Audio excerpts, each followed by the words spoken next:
Hello everyone, I am Shalini Sharma in front of you और आज हम स्टार्ट कर रहे हैं commercial paper. I hope last video आपको समझ आ गई होगी। नेक्स्ट वन, अब कमर्शियल पेपर्स क्या हो रहे हैं, मनी मार्केट में कर रहे थे तो ऑब्वियसली मनी मार्केट जब शॉर्ट टर्म के लिए तो इसके सब पॉइंट है कमर्शियल पेपर, तो कमर्शियल पेपर भी शॉर्ट टर्म के लिए होगा। तो फर्स्ट वन है कि ड्यूरिंग 1980s फाइनेंशियल लिबरलाइजेशन और इनोवेशन के लिए कमर्शियल पेपर्स को इंट्रोड्यूस किया गया। तो इसका मेन इनोवेशन का फीचर क्या था कि सिक्योरिटाइजेशन करना। सिक्योरिटाइजेशन का मतलब सिक्योरिटाइजेशन, ठीक है, सिक्योरिटाइजेशन का मतलब है कि मनी रेज करना है इन्वेस्टर्स से फंड्स को कलेक्ट करने के लिए, ठीक है। तो इन्वेस्टर्स से मनी रेज करना है in the form of negotiable securities. Negotiable securities मतलब कि जैसे कमर्शियल पेपर्स हो गए हैं, ठीक है, इंस्ट्रूमेंट्स जो सिक्योरिटीज पेपर्स की फॉर्म में है तो वो नेगोशिएबल सिक्योरिटीज है। ये एक तरह से बैंक से क्रेडिट लेने का सब्स्टिट्यूट है कि आप कमर्शियल पेपर्स के थ्रू भी सिक्योरिटीज रेज कर सकते हो। तो इसी को ही हमने सिक्योरिटाइजेशन का नेम दिया। इसका एक मेन बेसिक फीचर ये है कि इसके लिए हमें बहुत ज्यादा डीप इंफॉर्मेशन की नीड नहीं है और जो ट्रांजेक्शन कॉस्ट है वो भी बहुत कम है। तो इसलिए इसको हम बोल देते हैं कि इसकी इंफॉर्मेशन कम चाहिए और ट्रांजैक्शन कॉस्ट को कम कर दिया गया है कमर्शियल पेपर के लिए। साथ में ये बहुत ज्यादा इंटरेस्ट इन्वेस्टर्स के लिए इंटरेस्टेड कॉन्सेप्ट है। तो हम ये कह देते हैं कि इन्वेस्टर्स जो हैं बहुत यूजफुल है कमर्शियल पेपर्स। क्यों? क्योंकि इसके अंदर रिटर्न जो है वो हाई रेट है। अब कमर्शियल पेपर्स यूज क्यों किए जाते हैं, मेन कुछ होगा तो ये जैसे मान लीजिए कोई बैंक्स हैं, वो बैंक्स के लिए आपको एक मेन पॉइंट ये और बता देती हूँ कि मैंने जो लास्ट बताया था आपको कॉल मनी कौन इशू करता है, बैंक्स इशू करते हैं।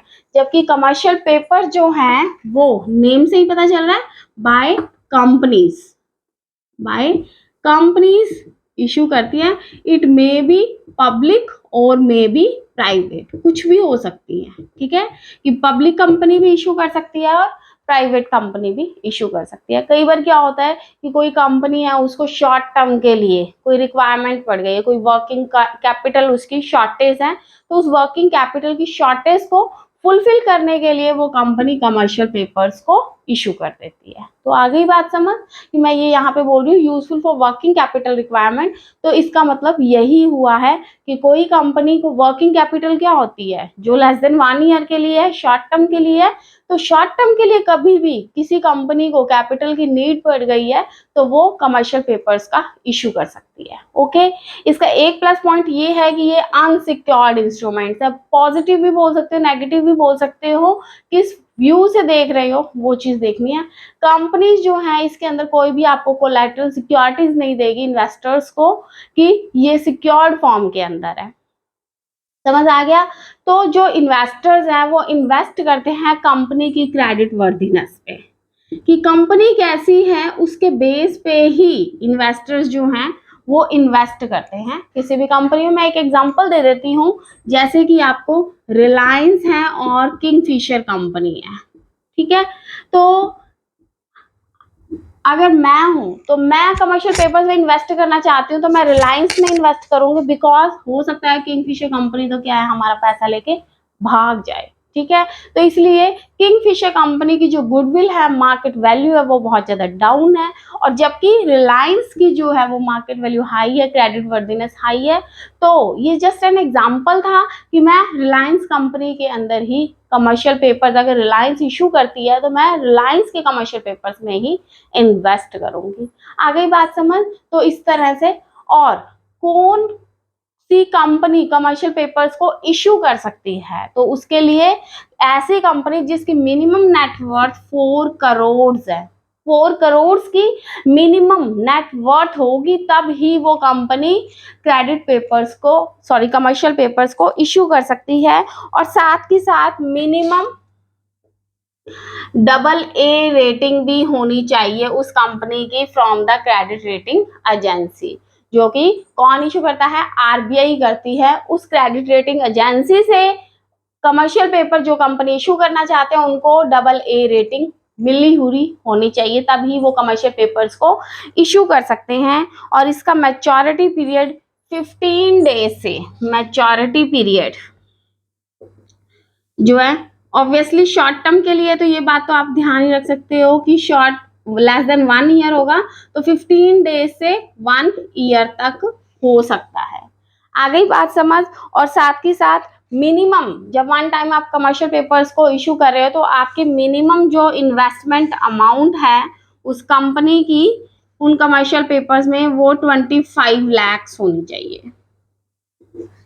कई बार कंफ्यूजन हो जाती है कि कितना आपका मिनिमम नेटवर्थ है और कितना मिनिमम इन्वेस्टमेंट अमाउंट है, तो बड़ा सोच समझ के देखिएगा कि नेटवर्थ के बारे में डिस्कस किया गया है या इन्वेस्टमेंट अमाउंट के बारे में डिस्कस किया गया है।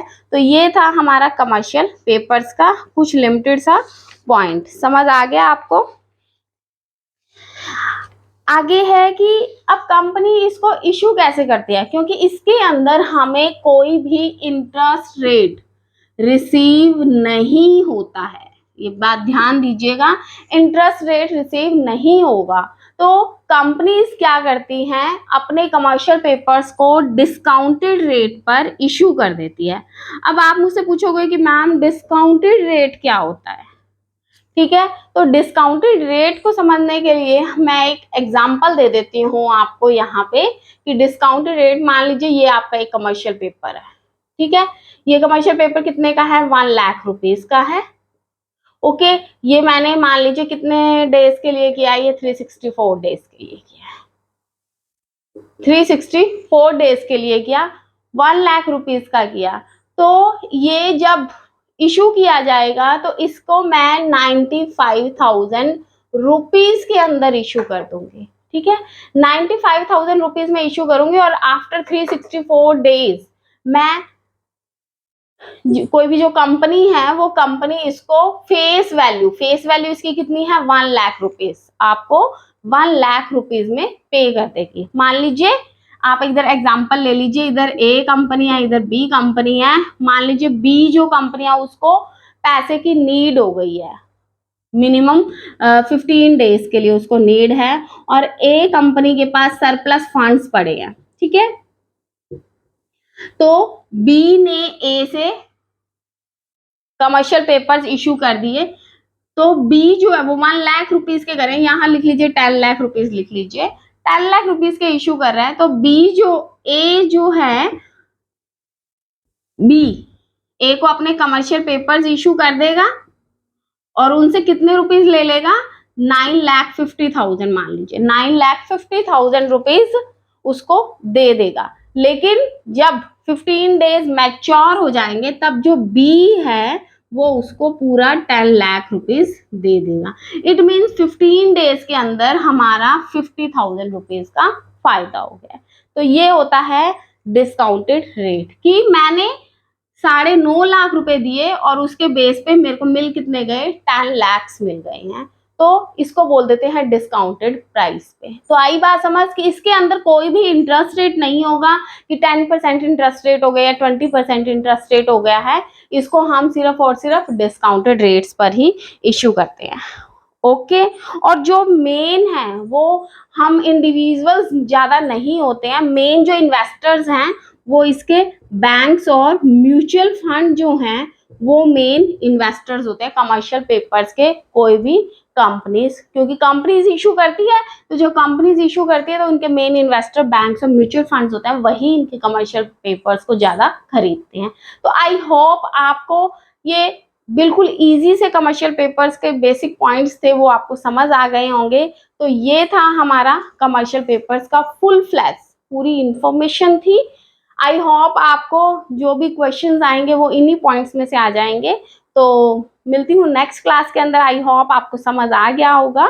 तो कोई भी अगर प्रॉब्लम है तो प्लीज आप मुझे कमेंट बॉक्स के अंदर मैसेज करके बताइएगा, मैं आपको वो प्रॉब्लम को सॉल्व करने का पूरी कोशिश करूंगी। तो मिलती हूँ नेक्स्ट क्लास के अंदर। एक छोटी सी अपील है आपसे कि प्लीज वीडियोस को ज्यादा से ज्यादा लाइक, सब्सक्राइब और शेयर कीजिए। तो मिलती हूँ नेक्स्ट क्लास में। Thank you so much, have a nice day, God bless you.